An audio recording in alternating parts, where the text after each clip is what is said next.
Okay, so in this lecture we'll be covering up polyfunctional groups. So what are polyfunctional groups? Polyfunctional groups are by polyfunctional groups I mean that in the same organic compound there can be more than one functional group. So how to decide which functional group they will be using suffix, and for which functional group we'll be using prefix. So for this only we need to define the order in which the priority list should be there, so as to identify which functional groups would be prefix and which would be used as suffix. So there will be only one suffix would be used out of uh, all the different functional groups which are present in the compound. So I'm just presenting in this video lecture the priority list in which we should decide that whose suffix name would be used, which functional group suffix name would be used uh, in naming the organic compound.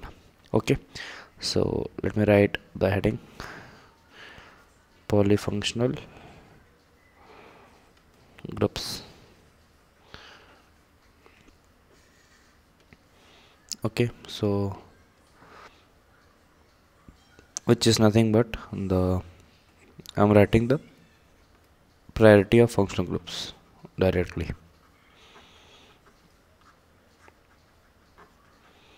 So if I have something like this, functional group, then comes its suffix which we have to use, and the prefix. Okay, so the first functional group is CO2H. So suffix would be using is oic acid, prefix would be carboxylic acid.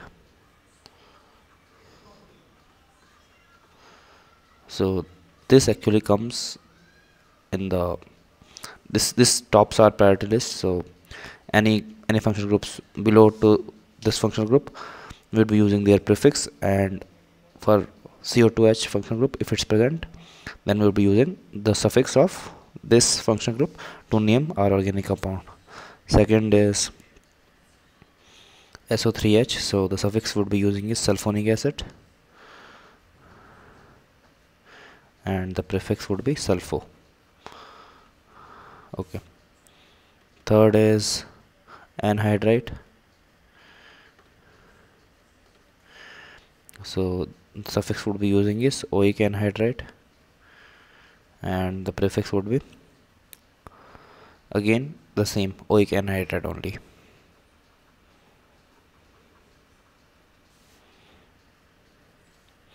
Fourth one will be ester. Suffix would be O8, and prefix would be, it can be either of the two, and we will see the use case when either one or two has to be used shortly. Alkoxy carbonyl, and second one is alkonyl oxy. Alkonyl oxy. Okay, so fifth one is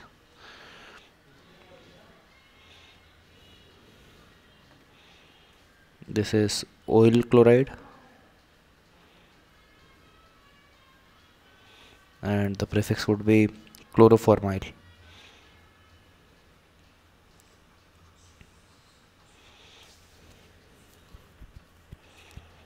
Sixth one is amide. Suffix would be amide only, and prefix would be carbonyl.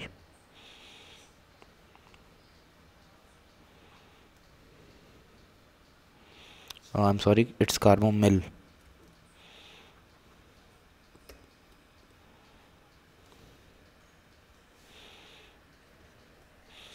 Seventh would be nitrile. So suffix would be nitrile only, prefix would be cyno. Okay, number 8 would be isonitrile,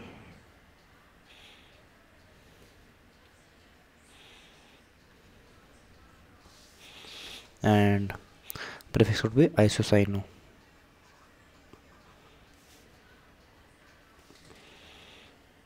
Now if we have aldehyde, then suffix would be al, and preferred will be formyl or oxo. If we have ketone,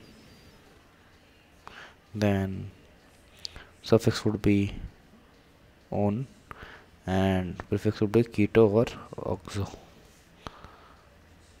If we have ROH, then prefix would be ol, and suffix would be ol, and prefix would be hydroxy.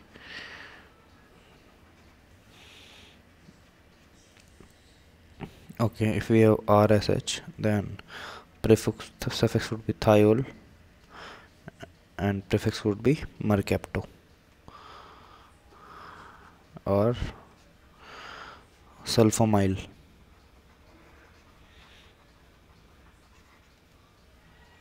If we have something like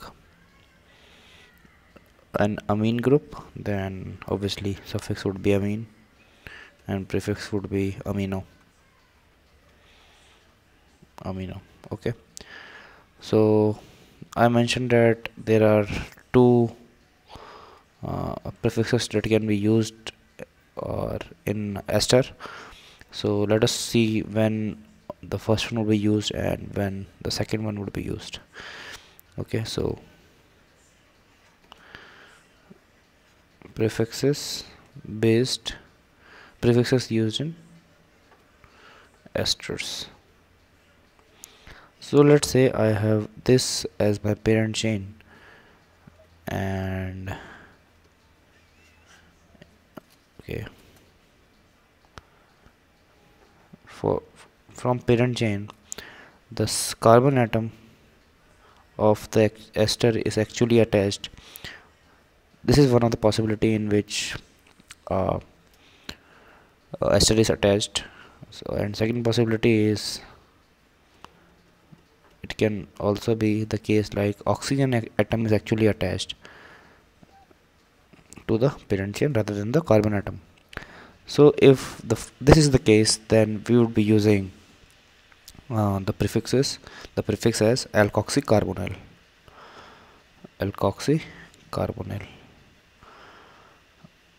This is the prefix we would be using,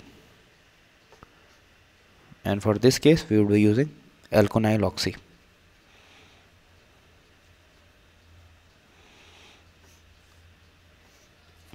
So let us take some examples of both. So let's suppose R is CH3, then the prefix name would be methoxycarbonyl.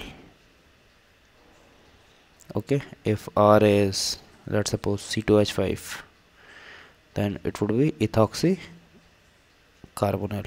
Okay, similarly for this, if let's suppose this is let me replace this with R. So let's suppose this is R only, then we can say that for this R, if R is CH3, then it would be just keep in mind that we have two carbons here, right? So this C and this C would make it ethanoyl oxy.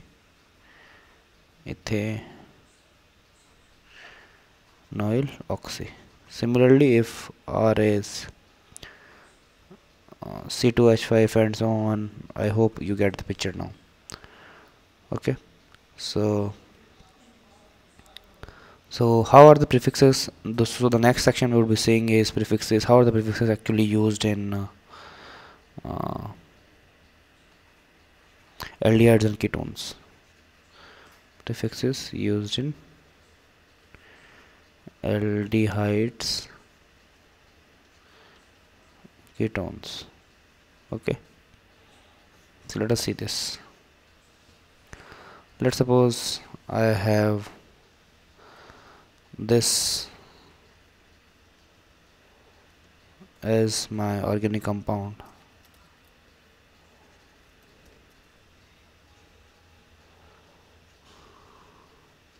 So as you can see that this functional group would be given higher priority over the aldehyde functional group.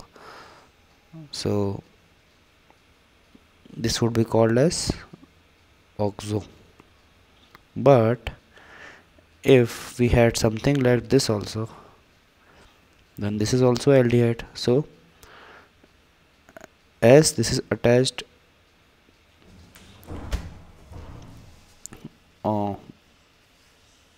in between some carbon atom in the longest chain, this would be called as formyl. Okay, and similarly the same analogy goes for ketone group also. So if we have something like this, this is the carboxylic acid group. So if we have something like this, then this would be called as oxo. But if we have something like this, that the substituent is found attached to some intermediate carbon of the longest chain, then it would be called as keto.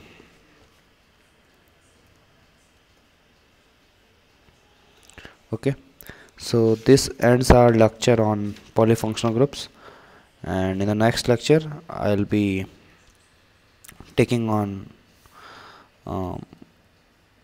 the when the functional group is attached to a cyclic ring. So how would we see that, how would we name those compounds? So we'll be seeing that in the next lecture. Okay, thanks a lot.